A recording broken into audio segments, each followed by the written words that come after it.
खुलुमबाय Bodoland इंखं television studio आं ललिता गयारी दिनै मोनाबिलिनि गाहाय रादाबफोराव दङ।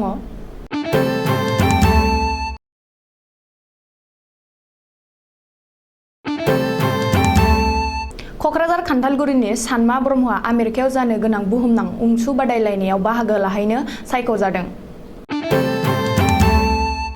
सदिया थानायाव सासे पुलिस कनस्टेबलआ बिल्डिंनिफ्राय बारजुमनानै थैदों। खन्थाइगिरि देबकान्त रामसियारिया गोदान दिल्लीयाव साहित्य एकाडेमि बान्थाखौ आजावदों। बिसायख'थि आय'गआ मोनब्रै रायजोनि उफेरा बिसायख'थि फोसावबाय।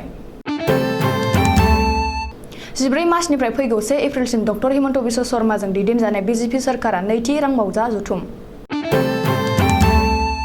इउक्रेननि गासैबो ओनसोलाव रेड एलार्ट फोसावबाय। दानिया फैदो आबुं रादाबाव।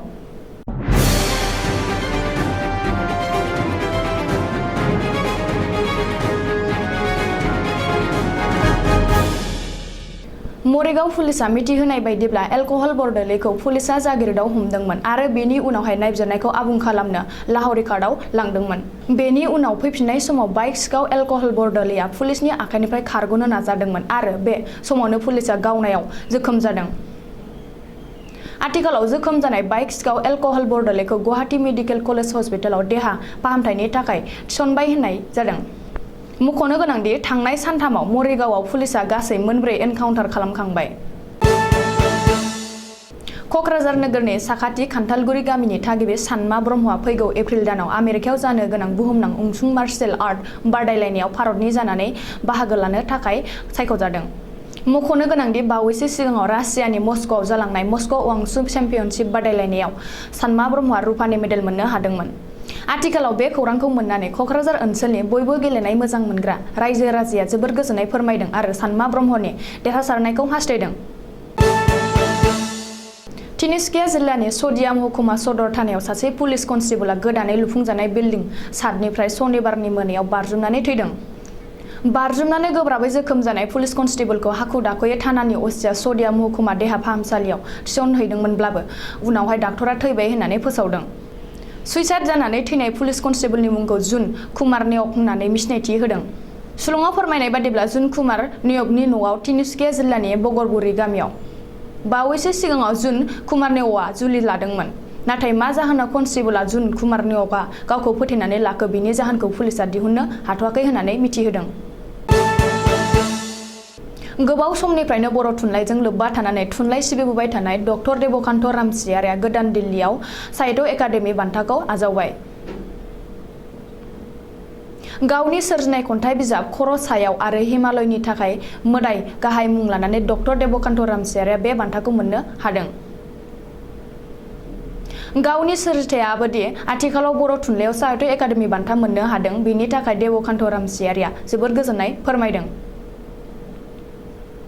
गासै मोन 24 भारतनि शेड्युल रावाव लिरजानाय लिरबिदांनि सायाव आथिखालाव हारिमु बिफानजों सामलायजानाय साहित्य एकाडेमिया बे बान्थाखौ बोसोरफ्रोमबो होयो। मोनसे समनि बारग' एमएलए देबकान्त रामसियारिया उननि समाव NRSMनि सिङाव डाक्टर खामानि मावलांनायजों लोगोसे बर' थुनलाइयावबो गावनि सोरजिलांनाय खन्थाइफोरखौबो सम सम फेसबुक बायदि बिजोङाव फोसावबाय थायोमोन आरो रौतानि थुनलाइ बाथोनावबो जेब्लाबो बाहागो लाफायोमोन।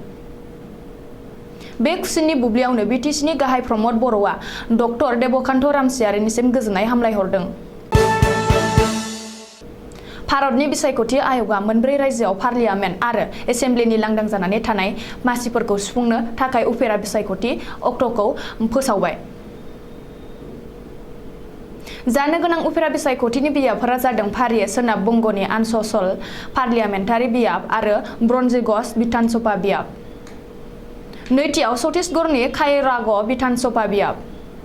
थामथियाव बिहारनि बसाहान बियाब आरो ब्रैथियाव महाराष्ट्रनि सा कहालापुर बिधान सभा बियाब।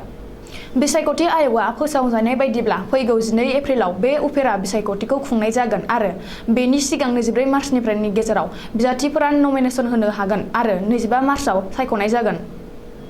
बेनि उनाव जायफोर बिजाथिफोरा गावबा गावनि नमिनेसनखौ बोखारनानै लुबैयोब्ला बिसोरो 28 मार्चनि गेजेराव बोखारनानै लानो हागोन।